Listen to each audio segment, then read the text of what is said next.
Hello, I'm Mario Toneguzzi, Managing Editor of Canada's Entrepreneur. Joining me today is Elliot Morris, who is EY Canada partner. I'm happy to see you join us today. We're going to talk about consumers and their choices. Thanks, Elliot, for joining us. Thanks for having me, Mario. Okay, now, recently, you folks had the Future Consumer Index put out. And I wanted to know what it said about private labels and the place that private labels are playing in the retail industry right now. So first, EY did a survey that included 25,000 people from around the world. And what that allows us to do is to look at how Canadians are behaving, Canadian consumers are behaving compared to the rest of the world. And what we have found is, first of all, as you suggested, private label is growing faster here in Canada than in other parts of the world. And there are twice as many people that are buying private label brands today in Canada than there were 5 years ago.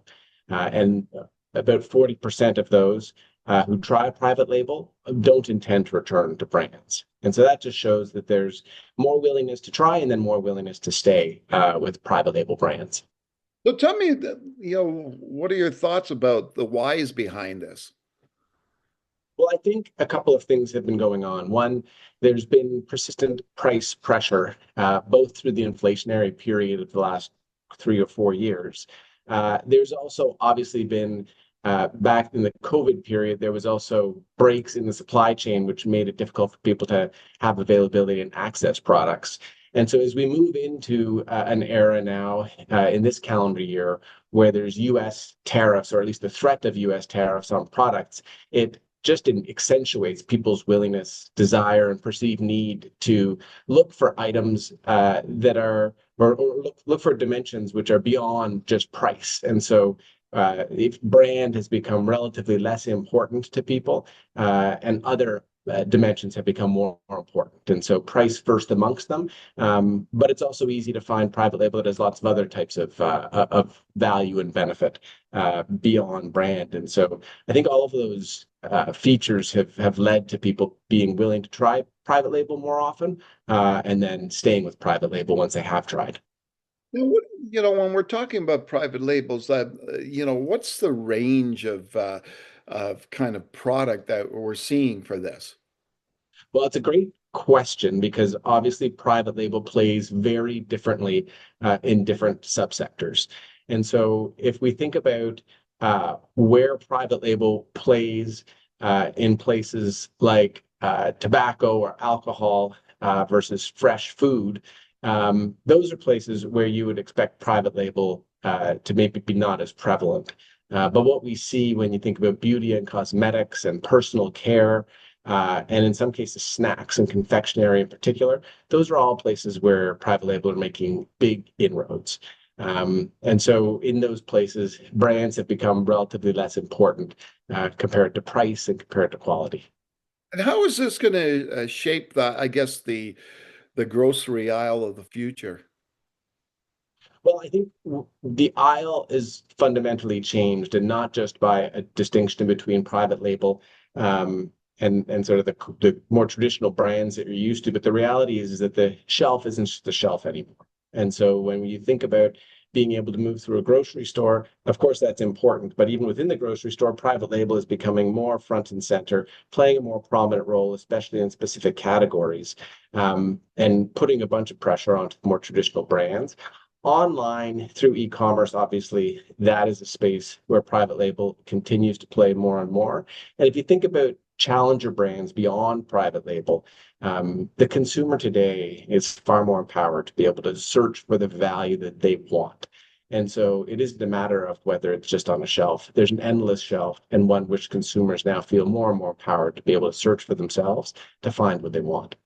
In a general sense, Elliot, how important has, I guess, the shifting behaviors of consumers these days played on the retail industry and the grocery industry out there, and and in a more general sense, like if these companies don't adapt, you know. Where are they headed? Well, I think that if I think about the conversations I have today, I view there as being a reasonably big risk, especially in the acute environment we find ourselves in today. When we think about tariffs, when we think about changing cost structures, when we think about the consumer relationship to price, I fear that many traditional brands look to the recent history and believe that they have the muscle that they need to be able to persist and win in the environment. Because, of course, they managed their way through COVID, which focused a lot on supply chain, and then they managed their way through an inflationary pressure, which meant that they had to build muscle around how to think about price and price pack architecture. And all of that has worked to, I think, their advantage, of course, and made them very confident. The challenge is that through each of those incidents, they've also decreased brand loyalty. And as you erode brand loyalty, those same old moves aren't going to be able to keep you afloat. And so if we think about where they sit today, a lot of the traditional moves that they make around innovation and around price pack architecture are ones that just don't work as well anymore. And actually, the survey that we ran showed that more than 40% of consumers believe that the improvements that traditional brands are making through quote unquote innovation are really just dressed up cost cutting measures in disguise. And that a lot of the purchasing behavior that is going into response, especially around price increases, means that people are buying less as a result. And so the returns to price changes are going down and down. And so what that means is that a lot of the consumer products companies have to come up with new plays that enhance trust and also ensure that they're able to continue to succeed in an environment where there's lots of challenger brands, private label is ever more important, and people are looking for value. Mhm. Anything else you wanted to add, Elliot?